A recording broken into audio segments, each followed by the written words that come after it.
בן אדם. נשאיר את זה בתעלומה, אולי תכף נדבר על זה. למה אריה קטע של בן אדם? בואו נמשיך את הסיבוב לרגע.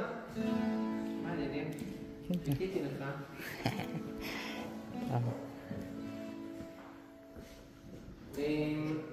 כאן אפשר לראות את הבימה.